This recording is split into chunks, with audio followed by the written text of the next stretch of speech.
네, 이정훈입니다. 오늘 뭐 바쁘게 돌아가는 뉴스가 더 있는 것 같아서 하나 좀 보고 겸 보도를 드릴 겸 관점을 말씀드릴 겸 다시 방송을 하게 됐습니다. 지금 북한이 해외에 나가 있는 자국 대사들을 긴급히 불러들이고 있습니다. 지금 평양으로 들어가는 직항은 북한 직항은 심양하고 베이징에서 북경에서 유지되는 걸로 알고 있는데요. 일본 언론들이 먼저 포착을 해서 오늘 새벽에 지재룡 베이징 주재, 북경 주재 북한 대사가 평양으로 갔다라는 보도가 있었고요. 지금은 미국 유엔에 있는 북한의 유엔 대표부 대사도 평양에 들어갔다 등등 지금 많이 들어가고 있습니다. 들어갔답니다. 왜 불렀을까요? 이게 지금 문제입니다. 그리고 김정은이가 스위스에서 우리로 얘기하면 초등학교를 나왔지 않습니까? 그때 김정은을 돌봐주었던 스위스는 중립국가니까 공산주의, 자본주의 다 있죠.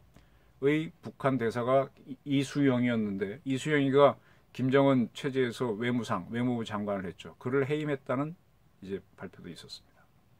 근데 왜 바꿨을까요?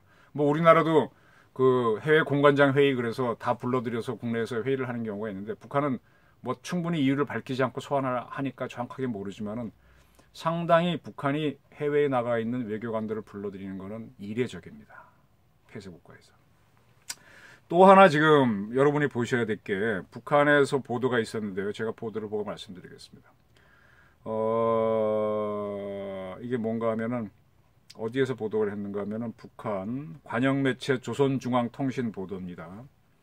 그 혁명 1세대 황순이 빈소를 찾아가서 김정은이 조문했다 그런 보도입니다. 근데 황순이라는 사람이 누군가 하면은 김일성의 부인인 김정숙과 함께 동북 항일연군에서 활동한 여자팔찌산 혈통이다. 원래 100세다.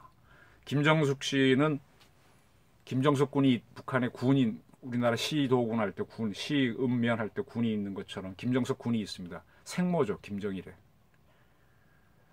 나중에 이제 김일성이 김정숙 죽고 난 다음에 다른 여자랑 살았는데 어쨌든 김정일의 생모인 김정숙과 함께 그 동북 항일 연군이 뭔가 하면은 일본이 만주를 차지하고 중일 전쟁을 해서 중국을 지금 양자강 남쪽으로 밀어내서 중국 대륙을 석권하고 있을 때 공산주의자들이 도망을 칩니다. 반일 운동을 하다가 가장 잘 도망친 게 모택동 세력입니다. 연안으로 도망갑니다. 그때 장개석이 이끄는 국민당국은 일본하고 싸웁니다. 근데 얘네들은 그 전에 그 장항량의 노력으로 국공 합작을 해서 같이 이제 둘이 싸우지 말고 항일 전선을 하자라고 합의가 됐는데 근데 이 모택동 세력은 자기 역량을 보존하자 그래서 연안으로 도망가서 숨고 항일 투쟁을 안 하죠. 오로지 거의 뭐 장개석이 혼자 했기 때문에 2차 대전이 41년도에 본격적으로 커지니까 장개석을 불러가지고 43년도에 카이로 회담하면서 연합국의 핵심 멤버로 넣어주는 게 미국의 루스벨트 아닙니까? 그만큼 이제 공산주의 세력들은 숨었는데 그때 만주에 있던 공산주의 세력들은 주보중이라고 하는 중국 공산당 리더의 중심으로 이렇게 연합군, 연군이라고 그러죠. 그래서 그렇게 흩어져 있던 거를 빨치산들 묶어서 만드는데 그때 얘네들은 도망갈 데가 없잖아요. 중국 대륙은 크니까 대륙에 있던 세력들은 연안이라고 하는 저 산골로 도망가는데 만주는 벌판이니까 숨을 데가 없으니까 어디로 도망갑니까? 지금 러시아, 그때는 소련으로 도망갑니다. 그게 동북에 항일을 하는 연합군이 모여서 도망가는 겁니다.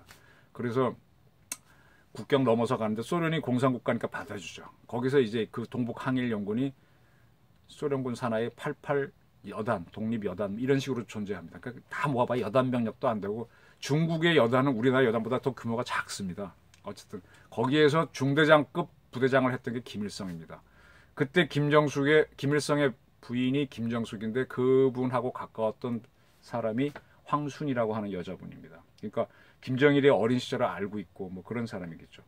그분이 100세로 돌아가셨는데 이 보도에 따르면은 북한은 노동당 중앙위원회, 국무위원회, 최고인민회의, 상임위원회의 공동명의로 황순이의 장례를 국장으로 한다고 발표했다. 국장입니다. 국장. 국장이 뭔지는 아시죠? 국가가 중심이 돼서 장례를 치르는 겁니다. 그리고 황순이는 17일 날 10시 20분 급성 폐렴으로 인한 호흡 부전으로 사망했다. 17일 날 돌아가셨습니다. 그런데 18일 날 김정은이 이 황순이의 빈소를 조문했다. 아니다. 17일 날 고인의 영구를 찾으시고 깊은 애도의 뜻을 표하셨다고 18일 날 보도했습니다. 즉, 그러니까 굉장히 연세가 많은 분이니까 뭐 준비를 했겠죠. 17일 날 돌아가셔가지고 그날 빈소를 차렸는데 그날 김정은이 이제 찾아가서 조문을 했다. 그리고 사진도 나왔습니다. 이게 보일지 모르겠습니다만 신문에 보시고 인터넷 쳐보면 다 나옵니다. 이 사진. 김정은 뒤에 이제 북한 군악대도 보이고. 근데 이 김정은이 가짜냐 진짜냐 지금은 전 판단할 수 없습니다만은 이때 김정은이가 목소리는 안 나옵니다. 근데 제가 듣고 싶은 말은 뭔가 하면요. 국장인데 참 초라하지 않나요? 국장이라고 하게 되면은 날씨가 춥다고 하더라도 바깥에서 좀 하고 이렇게 해야 되는데 이건 김정은한테 맞추다 보니까 이렇게 한 건지 뭔지 모르지만 김정은이 이날 나온 게 맞다면 행동에 제한이 있다는 얘기입니다. 17일 날 그렇습니다. 이런 북한이 지금 외교관들을 다 불러들이는데 이게 뭘까요? 그 다음에 리수용을 해임했답니다. 그러면은 이 관점은 북한을 보는 관점은 우리나라 지금 연합뉴스 이쪽에서는 이수용 해임에 초점을 맞추는데 저라면은 북한이 외교관 긴급 소환 이쪽으로 부를 겁니다. 특히 미국에 있는 유엔 대표부 대사까지 볼까요? 북한에서 뭐 문제 생긴 건 아닐까요? 급변 아닐까요? 요 문제는 저도 지금 더 이상 정보 없으면 말은 못 드리겠습니다. 북한의 급변이 날 가능성은 항상 존재하는 거고요. 김정은은 건강이 안 좋고 황순이 장례식에 간 거 같은데 말은 안 나오고 그리고 국장이라고 하면서 초라하게 하고 실내에서 하고 김정은의 행동할 수 있는 반경이 제한돼 있다는 거죠. 과거 김일성하고 김정일이가 죽었을 때 외교관을 다 소환했는지 여부는 한번 좀 봐야 되겠습니다. 금방 안 찾아지는데 오래된 기록이라 그렇고 그때는 그걸 주목하지 못해서 그런지 모르겠습니다만 어쨌든 북한에서 뭔가 조짐이 있습니다. 그 외교관들은 굉장히 중요한데요. 제가 이거를 통해서 이 방송을 통해서 몇 번 말씀드렸던 것 중에 하나가 남북한 급변을 모두 대비해라라는 문제하고 원래는 일어날 수 있다. 두 번째로 아까 조금 전에는 해리 해리스 대사의 발언을 놓고 뭐 주권 침해다라고 하는 문재인 정부를 비판했는데 그 전에는 제가 해리 해리스 대사에 대한 위해가 일어날 수 있으니 경찰은 한국 경찰 외석 파트는 그에 대한 경비 경화를 강화해라라는 방송을 별도 주제로 한 적이 있습니다. 해리 해리스 대사를 위해할 수 있다. 그 주체는 누군지 모르겠어요. 친북 세력이 될지 북한에서 온 간첩이 될지 아니면 누가 될지 모르겠습니다. 근데 뭐 어쨌든 해리 해리스 대사에 대해서 조선 총독이니 뭐니 어쩌고 하면서 서른 의원, 송영길 의원 등등이 비판을 하니까 조금 염려가 좀 됩니다. 그래서 지금 이 모든 거는 외교관이라고 하는 거는 총 들지 않은 군인이잖아요. 그리고 외교를 할 때는 군사력에 대해서 딱 뒷받침돼서 가는 겁니다. 그리고 이제 외교하는 분들은 경제력과 문화력을 갖고 이제 그다음에 본인의 능력 가지고 돌파하는 건데 그런 외교관들이 북한에서 불러들이고 한국에서 해리스 대사라고 하는 분이 이렇게 한국으로부터 뭐 충돌이 있다면 이거 격변의 조짐입니다. 해리스 대사를 조선 총독으로 보시는 분들은요. 그전에 썬킴이라고 한국계 미국인 한국말 잘하는 분이에요. 제가 한번 리셉션에 갔는데 썬킴 대사가 제 앞에 있었어요. 근데 그분이 영어만 하는 줄 알고 한 교수분이 막 썬킴 왔네 막 돌아오면서 안녕하세요 하는 바람에 둘이서 얼마나 놀랐는지 한국을 굉장히 잘합니다.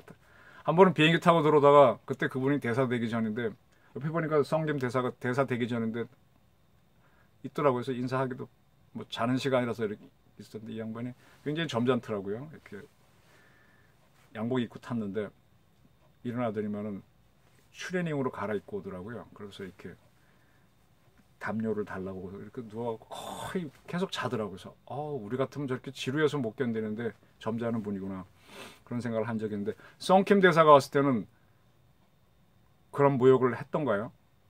안 되죠. 해리스 대사는 미국에서 선정해서 보낸 대사입니다. 그런 사람을 가지고 인신공격을 하는 거는요. 이 좌파 세력들도 그거 하지 말라고 옛날에 했던 거 아닙니까?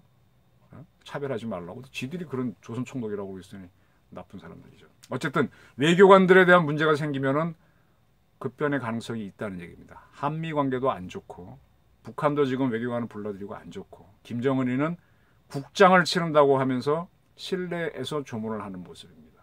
준비된 국장입니다. 100세의 할머니가 돌아가셨는데. 조금 지켜보시죠. 이건 뭐 함부로 얘기할 수가 없어서 저도 정보가 없어서. 근데 어쨌든 조짐은 있다. 그 정보학을 할 때 정보를 어떻게 구하느냐에 대해서 굉장히 궁금하신 분들이 많은데 빨대를 딱 꽂아놓고 뽑아내면은 좋을 것 같죠. 근데 처음 오는 정보가 확실하다고 자신할 수 있나요? 아무도 못합니다. 정보를 할 때는요, 국가 정보를 할 때는 핵심 중에 하나가 연역적 방법이라는 게 있습니다. 그게 뭔가 하면은 연역은 수학입니다. 1 더하기 1은 2죠. 2 더하기 2는 4죠. 이건 불변으로 보는 겁니다. 북한에서 북한이라 그래서 물이 높은 데서 낮은 데로 흐르지 그 역은 성립이 안 되거든요. 국가를 운영하는 데 있어서 전 세계에 나가 있는 주요 국가 외교관들을 다 불러들인다는 건 보통의 일이 아닙니다. 그래서 이상하다고 보는 겁니다. 근데 거기서 뭐 아는 얘기가 나오지만 검증되지 않았기 때문에 그건 안 받아들이고 있는, 지켜보는 거죠, 더. 그래서 이리 체크하고, 일단 연역적으로 북한이 뭔가 불러들였다, 외교관을 불러들였다 그러면 이상하다고 보는 거고, 해리스 대사를 놓고 문정부의 실세들하고 이게 말싸움이 있으면 한미 관계가 안 좋다고 보는 게 연역적인 방법입니다. 그 다음에 뭐가 있을까 관찰을 해서 처음에 들려오는 게 많지만 검증을 해봐야죠. 그게 귀납적 방법입니다.